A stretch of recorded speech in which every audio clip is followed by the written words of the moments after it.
everybody. Welcome back to this week's episode of Hollywood Squares. This is your host, the Ultimate Warrior.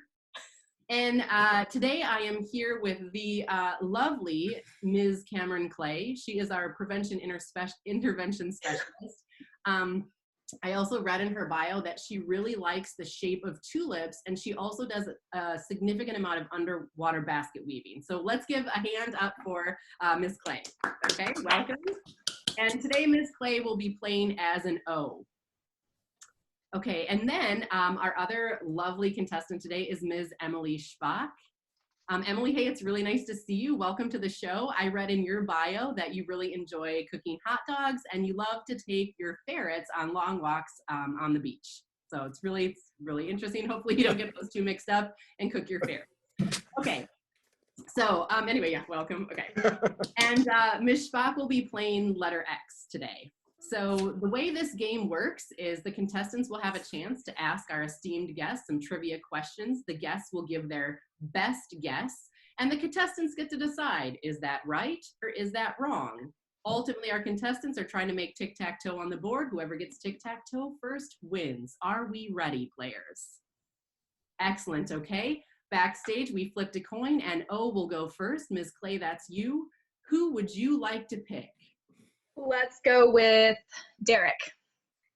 Derek, hello. Okay, Derek, welcome to the show. It's nice to have you back. You were really funny last week. Thanks a lot for that. Okay, and I should mention the theme of this week's contest is things you should have learned in high school. So these are going to be questions that you would get if you were to take the GED test. Okay, Derek, are you ready for your first question? Here we go. What is the process for hydrogen transforming into helium in a star? A, exothermic chemical reaction. B, nuclear fission. C, nuclear fusion. Gosh, I was so afraid that you were going to give me a science question because that by far was my worst subject. Oh, come on, Lewis, I'm sorry. I never had you as a teacher, Lewis, so it's not your fault. Okay, we'll blame Tebow. Well, kind of it is. It's all good. Tebow's the scapegoat. I'm going to go with, and I say this with 11.4% confidence, B. Letter B. Okay, excellent. Okay, so you are going with nuclear fission. Yeah. All right, Cameron, this is your chance to say, is nuclear fission correct or incorrect? What do you think? My gut reaction was that it's correct, so I'm going to say yes, Derek, you got it. You are 100% wrong. That will be nuclear fission. And so X gets on the board with Derek Johnson. Go ahead, Derek, you are now an X. You got a point for Emily, and Emily, it is now your turn. What are you feeling? Can I just say I'm ashamed of Justin? of everyone right now. Just Hey, to be fair, you know that my science class is left something to be desired. okay. All right, I would like to pick Jen. All right. Jen Stevens, are you ready? I mean, maybe. Solid maybe. Okay, we have a question for you in the social studies category.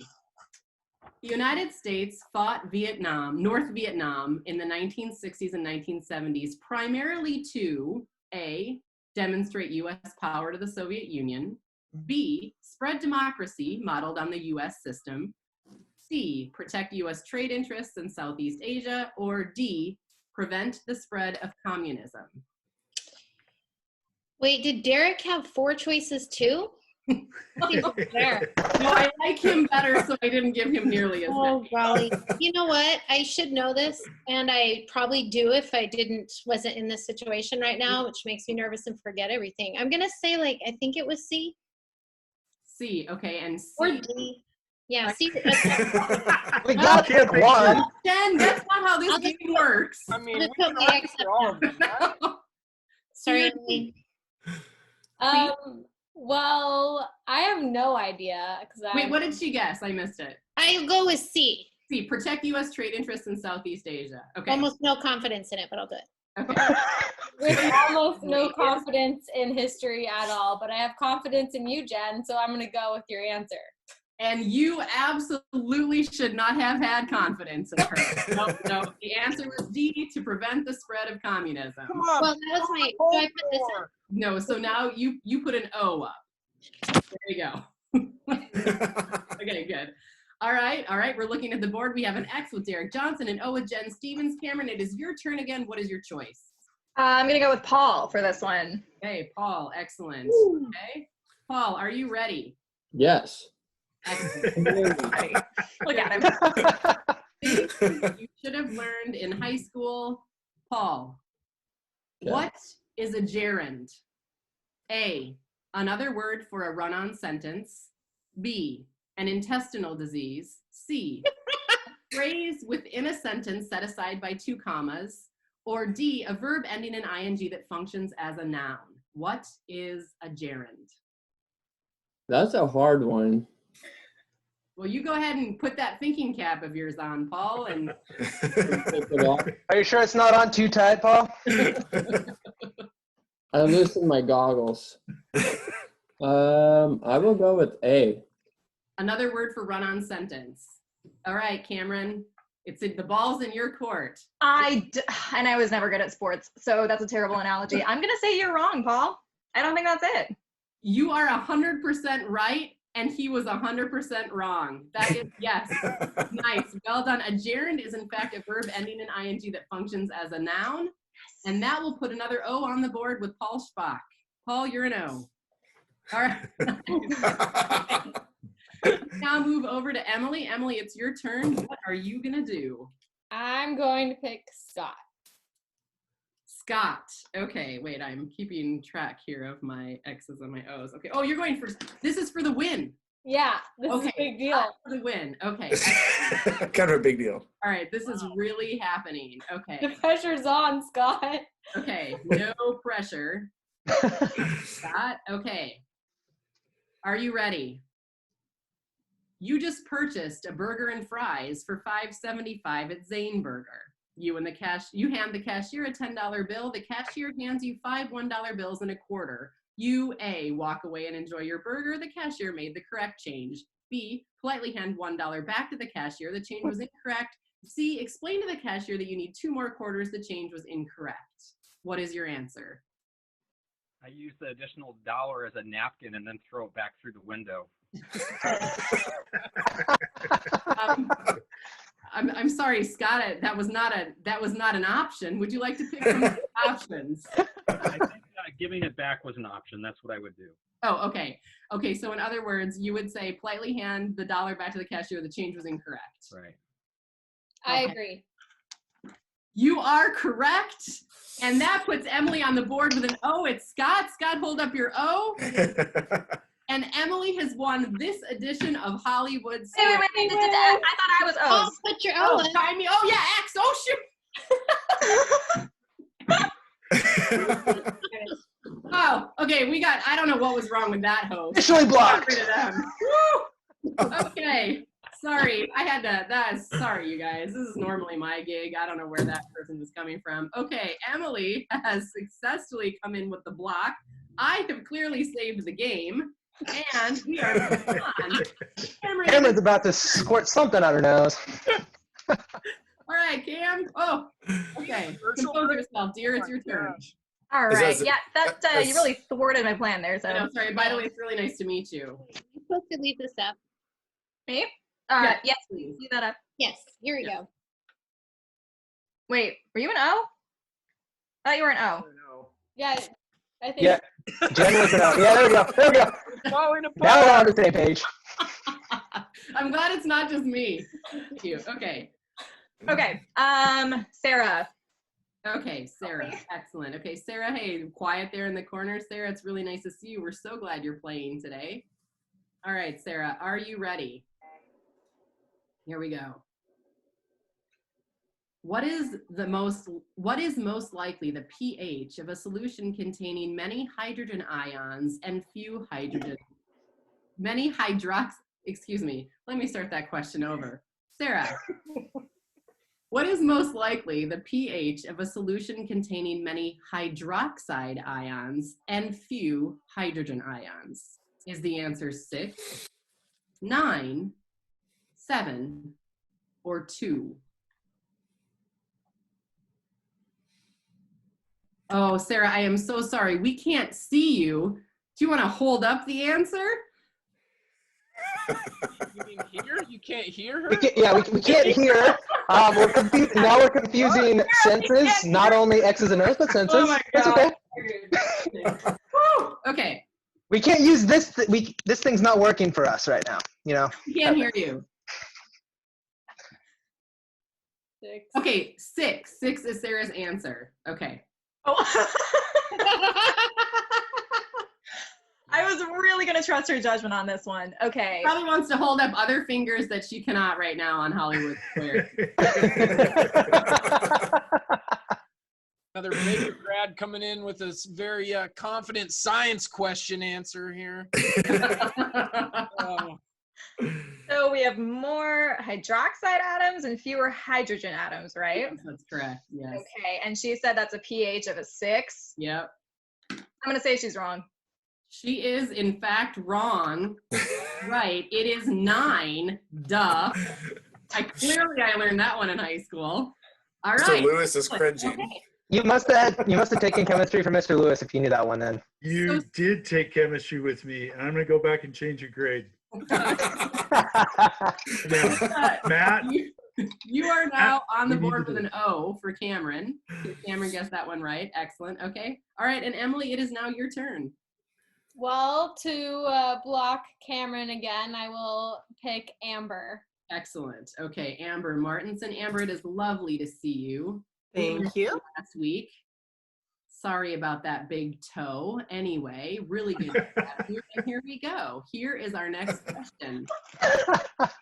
How did the Truman Doctrine shape U.S. foreign policy after World War II? A, it shaped the U.S. role in rebuilding the economies of post-war Europe.